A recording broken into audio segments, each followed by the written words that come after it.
ஐயோ இப்படி சல்லி சல்லியா நொறுக்கி விட்டாங்களே, சும்மாவே ஊருக்குள்ள நம்மளை மதிக்க மாட்டாங்க, இதுல இது வேறையா அப்படின்னு கேட்குற மாதிரி தான் சீனால ஒரு விஷயம் நடந்திருக்குங்க.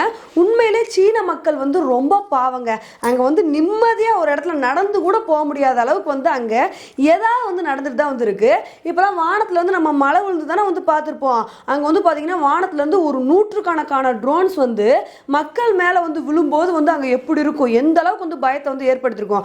அந்த மாதிரி தான் சைனால ஹெனான் ப்ராவின்ஸ்ல கிட்டத்தட்ட 200 ட்ரோன்ஸுக்கு மேல அங்க உள்ள மக்கள் மேல விழுக ஆரம்பிச்சிருக்கு.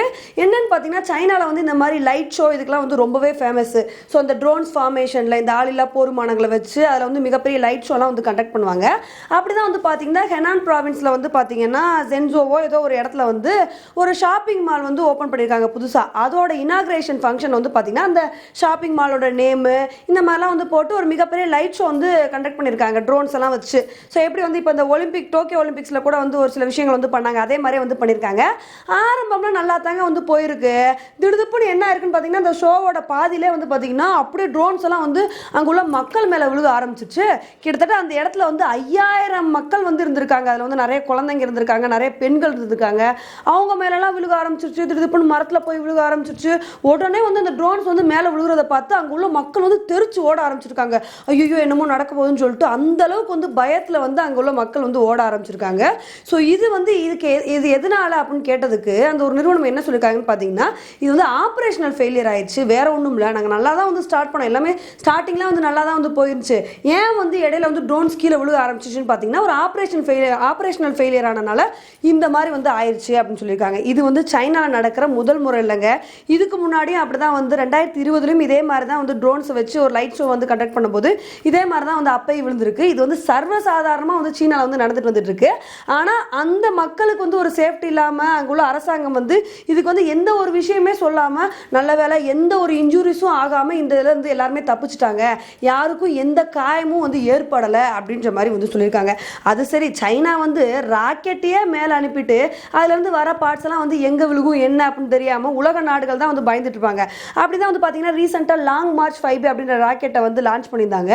அந்த ராக்கெட்ல இருந்து வர பகுதிகள் எங்க வேணா விழுகிறதுக்கான வாய்ப்புகள் இருக்கு, இது உலகத்துக்கே அச்சுறுத்தலா இருக்குன்னு சொல்லிட்டு அமெரிக்கால இருந்து எல்லா நாடுகளும் உத்து பார்த்துட்டு இருந்தாங்க. ஏன் 2020 ஐவரி கோஸ்ட்ல போய் ஒரு ராக்கெட்டோட பெரும் பகுதி போய் விழுந்துச்சு. நல்ல வேளை எந்த ஒரு சேதமும் ஆகல. அது மாதிரி அசால்ட்டா யாருக்கு என்ன ஆனா என்ன, நான் என்ன வேணா பண்ணுவேன் அப்படின்னு சொல்லிட்டு சீனா ஒரு சில விஷயங்களை பண்ணிட்டு வந்துட்டு இருக்கு. என்னைக்கு உலக நாடுகள் கிட்ட இதனால வசமா சிக்க போகுது அப்படின்னு தெரியல. இந்த மாதிரி விஷயங்கள்லாம் கொஞ்சம் குறைச்சிக்கிட்டு அட்லீஸ்ட் அவங்க மக்களை அவங்க பாதுகாத்துக்கிட்டாவது நல்லா இருக்கும்.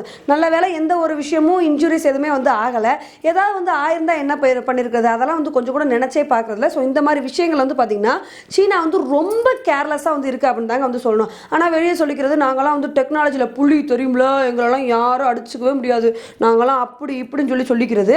ஆனால் உள்ளே போய் பார்த்தா தானே தெரியும் எந்த மாதிரி நிலைமை இருக்குது அப்படின்னு சொல்லிட்டு. ஸோ இந்த விஷயத்த சோசியல் மீடியாவில் எப்படி கிண்டல் பண்ணி போட்டுட்டு வந்துருக்காங்கன்னு பார்த்தீங்கன்னா இந்த மாதிரி ட்ரோன்ஸ் கீழே விழுது இல்லையா, இதை பார்க்கும்போது எப்படி இருக்குன்னா நம்ம சின்ன பிள்ளையில ஒரு வீடியோ கேம் விளையாடுவோம். அதாவது நம்ம கீழே இருந்து ஷூட் பண்ணுவோம், மேலே நிறைய பூச்சியாக இருக்கும். அதில் பார்த்தீங்கன்னா ஷூட் பண்ணிட்டு இருக்கும்போது திடுப்புன்னு 4-5 பூச்சி நம்ம மேலே விழும் போதும். அப்போ நம்ம இங்கிட்டும் அங்கிட்டும் தள்ளி தள்ளி அந்த கன் ஷூட் பண்ணுவோம். ஸோ அந்த மாதிரி தான் இருக்கு இந்த ட்ரோன்ஸ் கீழே விழுந்தது. இந்த ட்ரோன்ஸ் ரெயின் ஆகிற மாதிரி அப்படியே ஒரு ட்ரோன் மழை பொழிஞ்ச மாதிரி இந்த ஒரு விஷயம் இருக்கு அப்படின்ற மாதிரி சொல்லியிருக்காங்க. ஸோ எது எப்படியோ இன்னும் என்னென்னலாம் சீனா பண்ண போதோ அப்படின்னு தெரியல.